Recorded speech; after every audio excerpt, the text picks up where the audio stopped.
mengenai apa tadi? Subsequent event.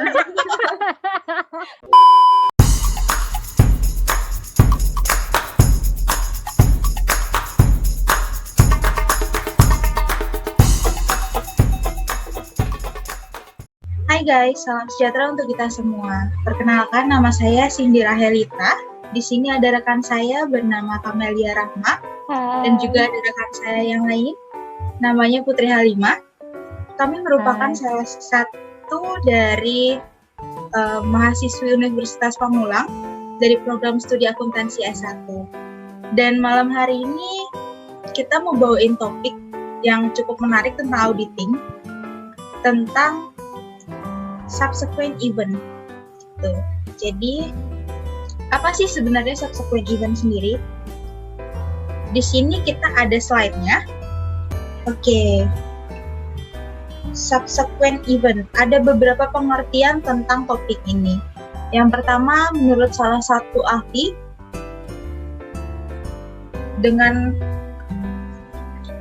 pengertian subsequent event merupakan suatu peristiwa atau transaksi yang terjadi setelah tanggal dari neraca tapi sebelum diterbitkannya laporan auditing yang mempunyai akibat material terhadap laporan keuangan. Jadi biasanya itu memerlukan yang namanya penyesuaian dan pengungkapan dalam bentuk laporan tersebut gitu. Subsequent sendiri ada dua pengertiannya. Ada dua jenisnya. Yang pertama itu di mana peristiwa itu menjadi bukti tambahan yang berhubungan dengan kondisi neraca yang berdampak pada taksiran yang melekat dalam proses penyusunan laporan keuangan. Sedangkan untuk jenis yang kedua itu merupakan peristiwa yang menyediakan bukti tambahan yang berhubungan dengan kondisi tapi tidak pada tanggal neraca tersebut gitu. Atau biasa terjadi sesudah tanggal dari laporan neraca seperti itu.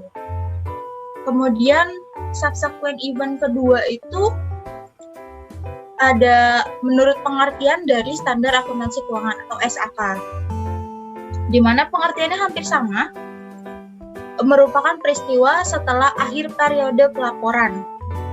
Itu baik menguntungkan maupun tidak menguntungkan yang terjadi setelah akhir periode pelaporan sampai dengan tanggal penyesuaian laporan keuangan. Ada dua jenisnya juga. Yang pertama itu penyesuaian mengindikasikan timbulnya suatu kondisi setelah akhir periode pelaporan atau biasanya tidak memerlukan yang namanya penyesuaian. Sedangkan untuk jenis yang kedua itu biasanya peristiwa yang memberikan bukti atas suatu kondisi yang telah terjadi pada akhir periode, atau biasanya untuk peristiwa ini tuh memerlukan yang namanya penyesuaian. Setelah itu menurut standar akuntansi, kalau tadi standar akuntansi publik, yang ini standar akuntansi keuangan. Itu subsequent event itu merupakan suatu peristiwa setelah periode pelaporan yang biasanya terjadi akhir periode pelaporan dan tanggal laporan keuangan diotorisasikan untuk terbit, baik itu peristiwa yang menguntungkan maupun tidak.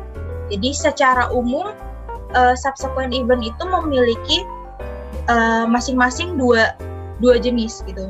Mau menurut pengertian siapapun, subsequent event itu memang terdiri dari dua jenis dan rata-rata pengertiannya hampir sama, jenisnya pun hampir sama gitu.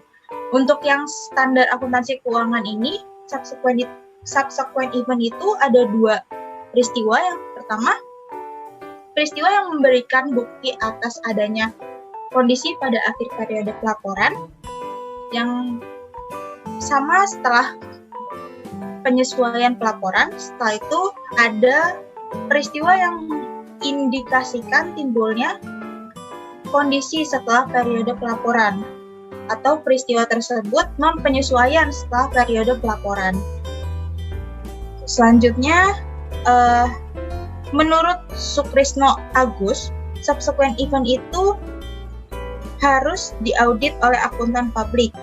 Ada 2. Next akan dibantu dijelaskan dengan teman kami, yaitu Kamelia Rahma ya.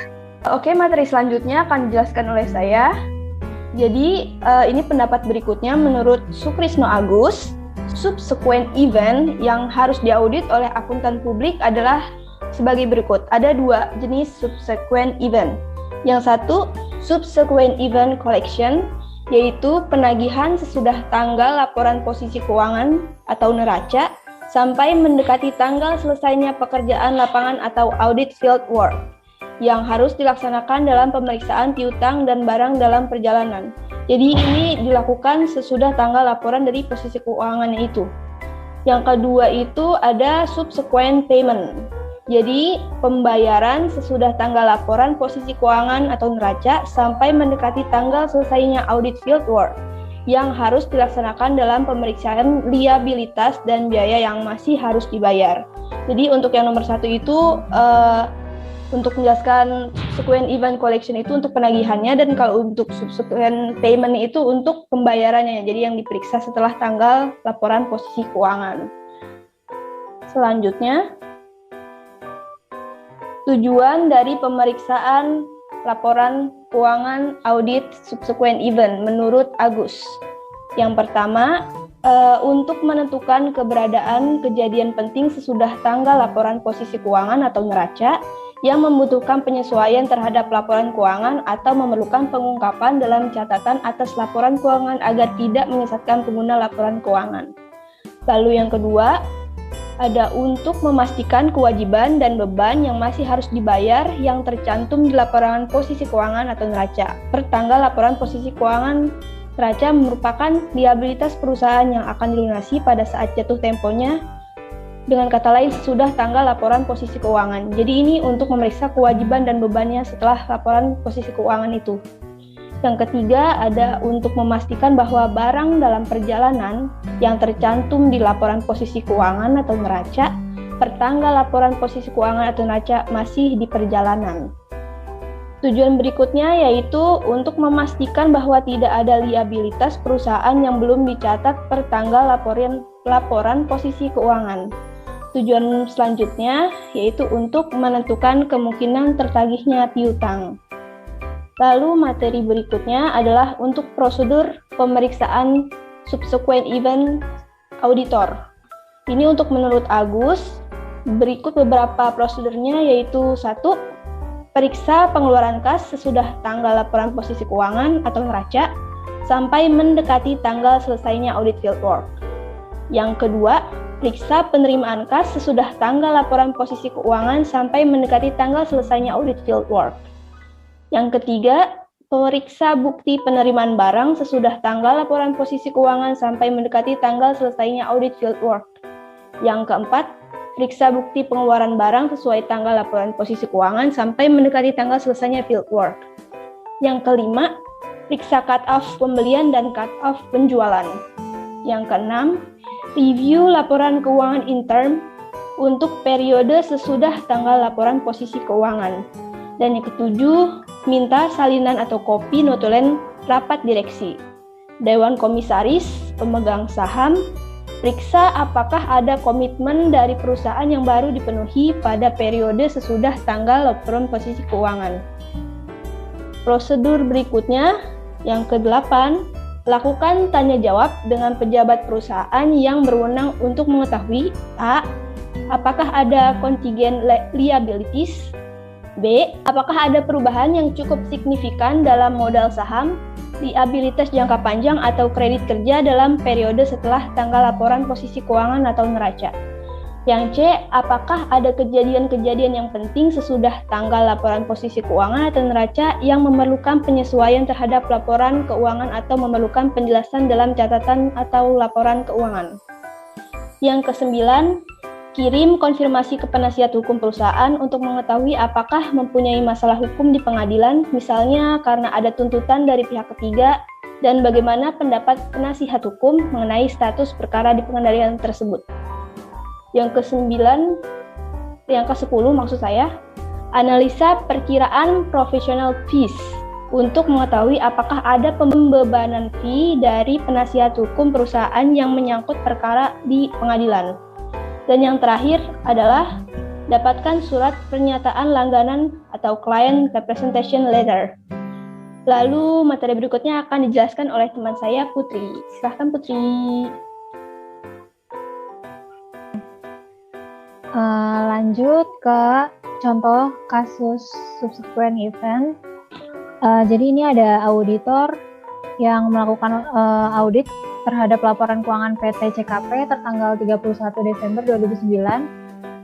Laporan audit ini tertanggal 26 Februari 2010 dan akan diserahkan kepada klien pada tanggal 9 Maret 2010.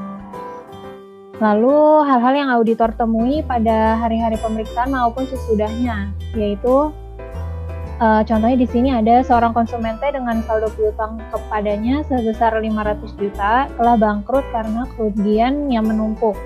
Manajemen PT CKP sudah memperkirakan hal ini akan terjadi, oleh karena itu kepada T sudah tidak dikirim barang selama 2 tahun terakhir ini.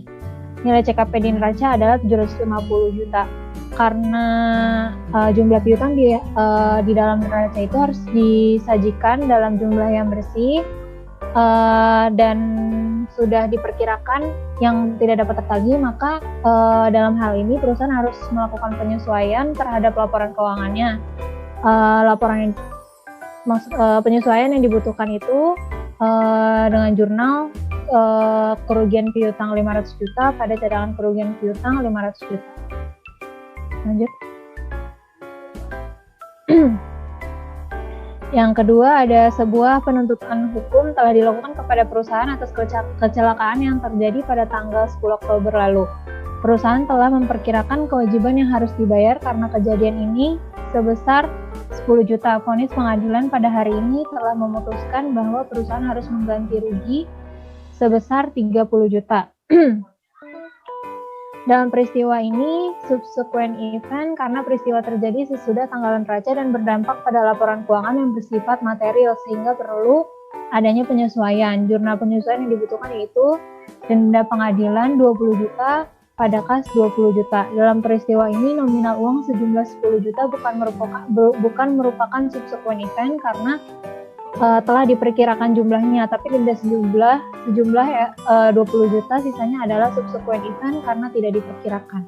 Yang ketiga, Dewan Direksi telah menyetujui pemecahan saham dengan rasio 1:2. Peristiwa ini bisa disebut sebagai stock split ya. Peristiwa di atas merupakan subsequent event yang membutuhkan pengungkapan karena peristiwa terjadi sesudah tanggal neraca. Dengan adanya penerbitan saham baru, maka nilai yang dimiliki oleh masing-masing pemegang saham akan berubah. Ketika PT CKP memutuskan untuk memecah saham menjadi 2, maka nilai satu lembar saham akan berkurang atau akan menjadi kecil. Hal yang harus diungkapkan dalam stock split, bahwa stock split mengurangi nilai pasar saham yang terlalu tinggi. Dalam stock split tidak ada jurnal penyesuaian, jadi hanya membutuhkan pengungkapan ya. Hanya ada memo untuk menunjukkan bahwa nilai nominal telah berubah, jumlah saham telah bertambah, dan terjadi penurunan nilai nominal per saham. Baik, sekian presentasi dari kami mengenai subsequent event. Untuk kurang lebihnya mohon maaf. Terima kasih. I want you to the bone. I want you to take me home.